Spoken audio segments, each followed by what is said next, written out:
Si Robin Padilla na marahil ang pinakasikat na balik Islam sa Pilipinas. Tinawag na bad boy ng pelikulang Pilipino. Pero ngayon, si Robin o Abdul Aziz, mula nang mag-Muslim, naging huwarang ama. Tumuwid na ng das, kaya naman siya ang numero 1 idolo ng mga kapwa niya Muslim. Ba't ako Muslim? Kasi sunod ko yung Biblia eh. Sabi ng Biblia, mahalin mo ang nag-iisang Diyos. Sa Islam, itinuturo yung iisa lang ang Diyos. At kailanman, siya lang mag-isa. Ang maging balik Islam sa panahong ito, tila maraming ang kapalit. Nariyang pagbintangan silang terorista. Kahit si Robin, paulit-ulit ang naharap sa airport tuwing pupunta sa Australia para dalawin ang pamilya niya. Ang unang nila itatanong sa'yo, oh, Mr. Padilla, meron kang connection sa mga terorista, pinatawag ka, makita ka pa sa yes, excuse me. Ito ka muna, dadaling ka muna sa isang kwarto nun. Nakausapin ka muna doon. Medyo, ikaw, kwento mo lang ang buhay mo, 10 years. Backward, papunta, ilang oras yun, naharas ka na. Batang matanda, nagnanais masilayan man lang si Robin. Magulo daw dito sa bayan ng Sulu dahil sa bakbakan ng militar at ng rebeldeng Abu Sayyaf.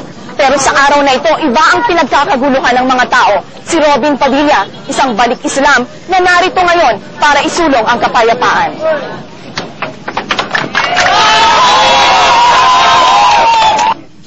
The meat of the flesh? Not flesh. Paggulan ng kamera para sa dokumentaryo ni Robin, kapayapaan pa rin ang pinag-uusapan. We have the abaca and white. Kahit ako, naimbitahang makigrupo para magbigay ng opinyon tungkol sa gulong nangyayari sa Mindanao. Sa mata kasi ng dalawang artistang Australianong ito, mahirap paniwalaang sa mga payapang tao sa Pilipinas, may puwang pa ang giyera at ang terorismo. At mahirap ding ipaliwanag sa kanila na ang mga balik Islam sa Pilipinas ang nadadawit sa terorismo. I don't think words could describe it. The people here are just so beautiful, and I find it hard to believe that there's a war here, you know, that there is, that it's not as peaceful as some other areas in the Philippines, because the people here, if it wasn't for the armed guards, you wouldn't know.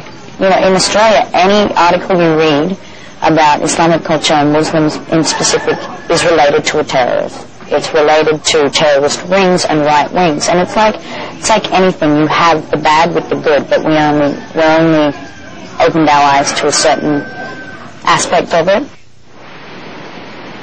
Kung may nagsasabing ang mukha ng balik Islam ay terorismo, una itong pabubulaanan ng anak ni Robin na si Queenie.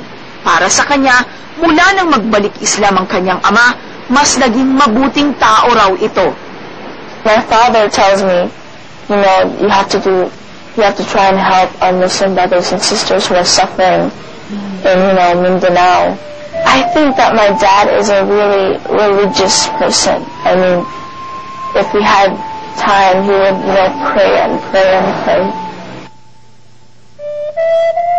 Kapag kasama nila ang ama, sinisikap daw ni Robin na imulat sila kung paano maging mabuting alagad ni Allah. Well, in Australia, he's been teaching us a lot about the Quran, a lot about our religion mostly, and teaching us, you know, one day when you grow up, you gotta start to wake up and look through what's happening. Alam mo, sa Islam, ang sabi, lahat na nangyayari sa tao, pagsubok mo yan.